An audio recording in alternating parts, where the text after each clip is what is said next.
হযরত আবু বকর রাদিয়াল্লাহু তাআলা আনহু সবকিছু দান করার যে ঘটনাটি ঘটেছিল সেই ঘটনাটি হলো একদিন মুহাম্মদ সাল্লাল্লাহু আলাইহি সাল্লাম সাহাবীদের আল্লাহর পথে দান করতে উৎসাহ দিলেন।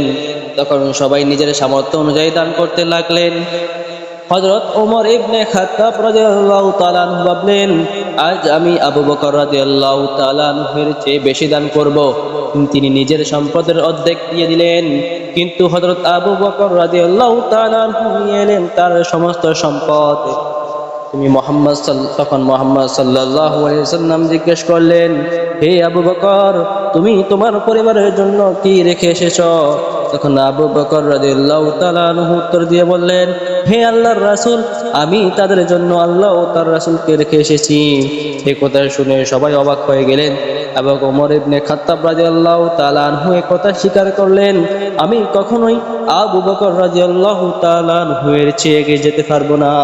আর এই গল্প থেকে আমরা যেগুলো শিক্ষা পাই, আল্লাহর প্রতি পূর্ণ বিশ্বাস কেমন হওয়া উচিত, দান সৎকার গুরুত্ব কতটুকু, নিঃস্বার্থভাবে ভালো কাজ করার মানসিকতা কতটুকু। আপনি যদি এরকম গল্প শুনতে চান, অবশ্যই ভিডিওটি শেয়ার করে দিয়ে আমাদের পাশে থাকবেন।